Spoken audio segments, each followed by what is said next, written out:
Hey van fans, it's been a while and I apologize, but I actually had to work for a few weeks to pay for all of this. So now I'm actually out on the road again for a really quick little outing with my wife, Annie. And we're in the Finger Lakes doing all the wineries, which is amazing. That is what's around us.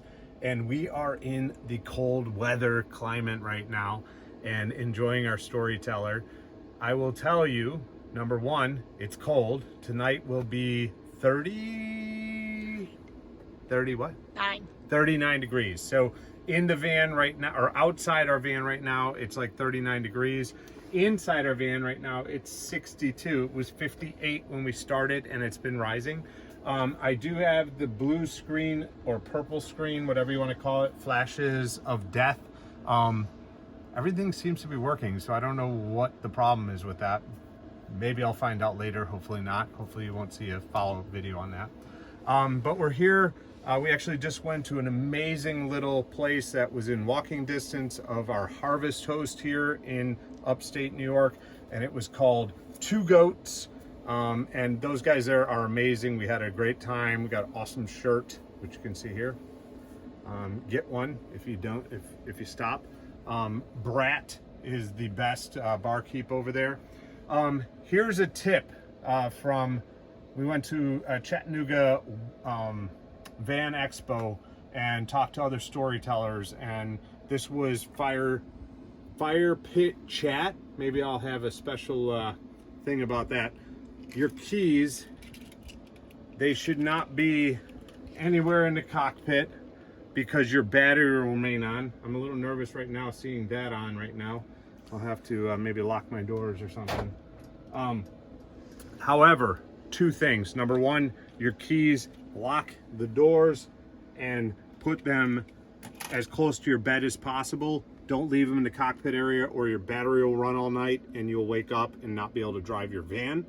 Number two is another thing, the weirdest thing, this console in the center will just come on through the night and it will make you freak out because you'll think that you're wasting your battery, and you probably are. So talking to John, thumbs up for sharing this with me at the Van Expo. We shut that off at night now. So there's an off button all the way to the right corner, just like you're shutting off an old PC computer. I shut that off. You will have to remember to turn it back on in the morning when you're driving. It'll be pretty obvious because the screen will be black.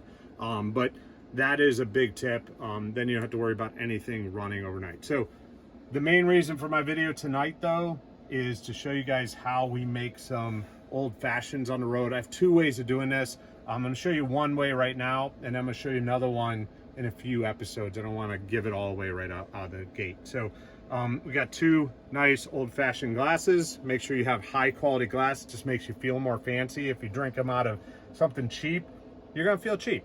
If you drink them out of something nice, it's worth the extra weight.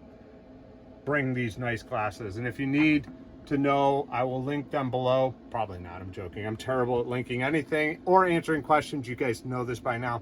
But if I do link them, it means it's really worth it. So, and then the next thing, which I'll also link below, probably not again, but I will try, and I'll at least tell you the store I buy them at. These are smoked old-fashioned, basically sugar cubes. They come in a test tube, which makes them even cooler. This thing costs 14 bucks, and I got 1, 2, 3, 4, 5. I'm joking, I'm not going to count them all, but there's a lot you can see. So we're going to open these up. It's really cool. All you do is take one of these sugar cubes, and I don't have any ice, so we're going to have to do this just neat. So you just need one sugar cube in each, and then a muddler. This is an investment you should make. If you do not have a muddler in your life, get one. And then a high quality bourbon. Elijah Craig, in case you didn't know, was the founder of bourbon. So you should at least have an Elijah every once in a while, just to go back to what's important. And this is a barrel proof, really good bourbon. So bourbon was a mistake, as it turns out. They actually had a fire at the distillery. So we're just gonna pour, you know, a shot or a dram, however you like to call it. If you don't know what a dram of whiskey is, it's basically a mouthful. So, and we're going to muddle those sugar cubes up in there. You can see.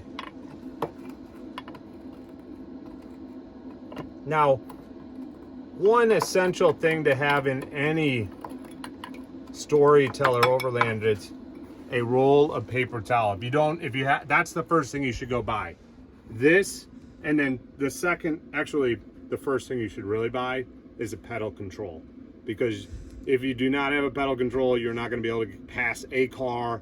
You're going to feel like you spent a lot of money on something that can barely even drive down the road.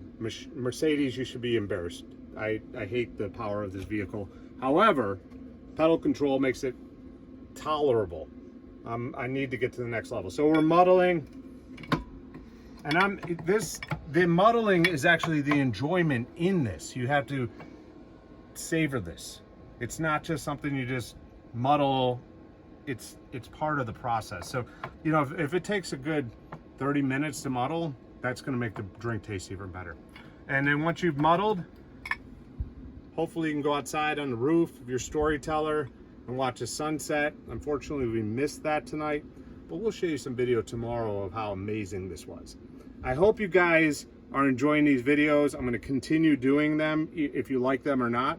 If you give them a thumbs up at the end, I'll really appreciate it. If you don't like it, I hear you're supposed to give it 2 thumbs down. Go ahead and do that. And I hope you'll subscribe to our channel and watch more of these awesome videos as we kind of unleash and figure out how to use this fan. Love, FYI, love the heater system. It is now already 63 degrees, so we've gone up 2 more degrees in here just during my video. You can probably hear it running, and it's pretty warm. And you can see we're still got the blue screen of death that's supposed to make everything not work. I have the inverter on, the microwave's working. I don't know what this means. I hope I don't get some terrible message later that everybody's like, hey dummy, you just blew up your Volta system. But if I did, they should have just had that written on here somewhere. So I hope you guys enjoyed the video. I'll talk to you soon. Muddling.